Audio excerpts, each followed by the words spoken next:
Já comprou todas as prendas de Natal? Lembrou-se da sua? Estamos a oferecer 40 passes anuais da Zone e um deles pode ser seu. Assine hoje até 55% de desconto e habilite-se a ganhar. Tudo em observador.pt.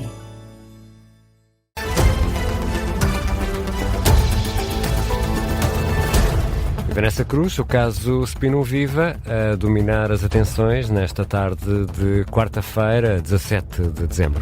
O Primeiro-Ministro vai reagir ao arquivamento do caso Spinum Viva às 8 da noite, daqui a 1 hora, e sabemos agora a decisão do Departamento de Investigação e Ação Penal não contou com a intervenção do Procurador-Geral da República. Normalmente, os despachos dos procuradores titulares são corroborados pelo Procurador Adjunto e pelo Procurador-Geral da República, mas fonte oficial esclarece ao Observador que Amadeu Guerra apresentou escusa sobre esta decisão do caso Spinum Viva ainda antes da data do despacho final. Um esclarecimento perante comentários no espaço público a questionarem a imparcialidade do Procurador-Geral da República. A Procuradora Inês Bonina, que é titular desta averiguação preventiva, conclui que não existiam indícios suficientes para uma suspeita formal contra o Primeiro-Ministro. Não foram encontrados, portanto, indícios de crime de recebimento indevido de vantagem. Estamos a falar da Spinum Viva, a empresa familiar à qual Luís Montenegro ainda estava ligado quando tomou posse como Primeiro-Ministro, empresa que faturou quase 900 mil euros entre 2021 e 2024. Sendo que a Spinum Viva recebia uma avença paga pela Sol Verde quando Luís Montenegro já era Primeiro-Ministro. Numa primeira fase, o chefe de governo recusou divulgar os nomes dos clientes desta empresa familiar. Este caso está encerrado do ponto de vista jurídico. Agora, do ponto de vista político, há muitas reações, Vanessa. Sim, desde logo dos vários candidatos presidenciais. Luís Marques Mendes, candidato apoiado pelo PSD e pelo CDS, fala numa boa notícia para a democracia e para o país e garante que a decisão do Departamento Central de Investigação e Ação Penal prova a independência da justiça portuguesa. Esta decisão significa a justiça a funcionar. E a justiça funcionou com independência. Durante meses escrutinou, averiguou e agora chegou a uma conclusão. E agiu dentro dos seus critérios, com total independência. Portanto, é a justiça a funcionar e isso é sempre bom para a democracia e para o país. Ora, isto é bom para a democracia saber que um Primeiro-Ministro é escrutinado e que não cometeu nenhuma ilegalidade. Luís Marques Mendes deixa ainda uma saudação a Luís Montenegro e à família. Reconhece que os últimos meses devem ter sido difíceis devido ao escrutínio público. Henrique Gouveia e Melo também já se pronunciou. Diz que agora Luís Montenegro pode governar o país com estabilidade. Deixa-me naturalmente satisfeito que esta investigação preventiva esteja terminada, o que permite que o Sr. Primeiro-Ministro não tenha nenhuma suspeita neste momento e, portanto, tenha todas as condições para governar com tranquilidade, que é o que nós precisamos. Já António Filipe, candidato a Belém apoiado pelo PCP, considera que politicamente este caso ainda não está fechado. Aquilo que não é ético do ponto de vista político tem incidência criminal e é o caso. E, portanto, eu creio que um Primeiro-Ministro não pode manter outras atividades enquanto exerce esse cargo. Isso foi do conhecimento público. Depois disso também as dificuldades que tem havido para que o Primeiro-Ministro forneça às entidades competentes elementos que são obrigatoriamente declarados à entidade para a transparência. Portanto, eu creio que tudo isto, obviamente, que o desqualifica enquanto Primeiro-Ministro. Reações de 3 candidatos presidenciais até agora.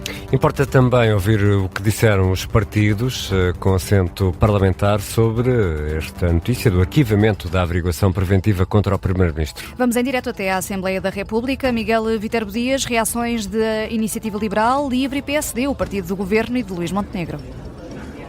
Sim, Hugo Soares a reagir há pouco aos jornalistas sobre esta decisão do Ministério Público, ele que defendeu o Primeiro-Ministro desde a primeira hora, e a dizer que encara esta decisão de arquivamento com naturalidade e que reafirma que Luís Montenegro é um Primeiro-Ministro sério. Eu encaro, por isso, esta decisão do Ministério Público com total naturalidade. Creio que saberão que nós nunca tivemos dúvidas que Portugal tinha um Primeiro-Ministro sério. Usei a expressão várias vezes que aqui quero repetir. Um Primeiro-Ministro à prova de bala. Um Primeiro-Ministro que é um homem como qualquer portuguesa ou qualquer português que nos está a ouvir. Um homem que tem a sua vida profissional, a sua vida pessoal, que trabalhou para ganhar a vida.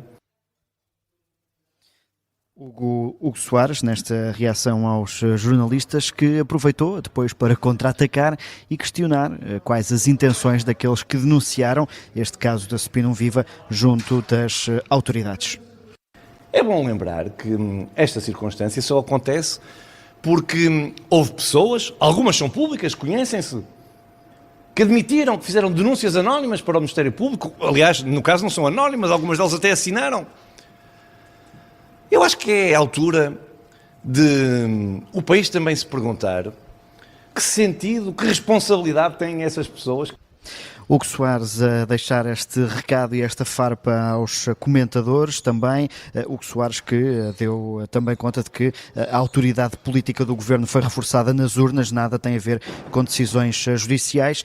O mesmo disseram também os restantes partidos. O LIVRE criticou Luís Montenegro no plano ético, mas diz que esta é uma boa notícia. Já a Iniciativa Liberal diz que a avaliação política foi feita nas últimas eleições legislativas e prefere não comentar questões judiciais. Também nos últimos minutos Paula Santos do PCP falou connosco para dizer mais ou menos o mesmo, por outras palavras, que as questões éticas à volta de Luís Montenegro continuam a existir e essas dúvidas, apesar desta decisão de arquivamento desta averiguação preventiva. Reportagem do Miguel Viterbo Dias, em direto do Parlamento, com a reação dos partidos com assento parlamentar. Daqui a pouco, às 8 da noite, vamos ouvir Luís Montenegro, o visado, a reagir a este arquivamento, uma declaração que vamos acompanhar em direto. Pelo Governo, até agora, só um ministro reagiu, satisfeito a este arquivamento, o Ministro da Defesa, Nuno Melo.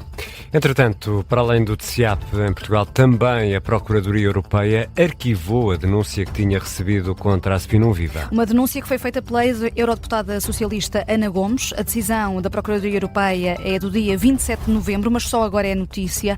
A agência Lusa, a entidade comunitária, adianta que depois de uma verificação rigorosa das suspeitas que foram comunicadas à Procuradoria Europeia, foi decidido não abrir uma investigação. Mas isto na Justiça, enquanto uns casos se encerram, outros parece que se abrem e tivemos 2 ministérios alvo de buscas, Vanessa. O Ministério do Ambiente e Energia e também o Ministério das Infraestruturas. São buscas da Polícia Judiciária na sequência das que foram feitas também hoje de manhã na Transtejo Soflusa, empresa que é responsável pelas ligações fluviais entre as duas margens do Tejo. Há suspeita de fraude na obtenção de subsídios de fundos comunitários, 17 milhões de euros estão aqui em causa.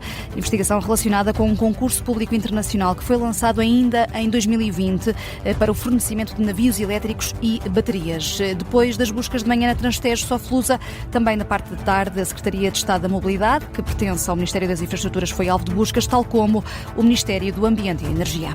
E há outras notícias a marcar esta tarde.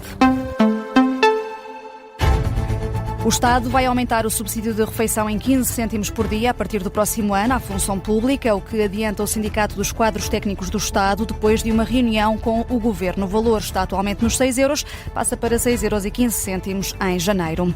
A juíza do processo da Operação Marquês não vê perigo de fuga de José Sócrates, rejeitou os pedidos do Ministério Público, de acordo com o que está a avançar o jornal Eco.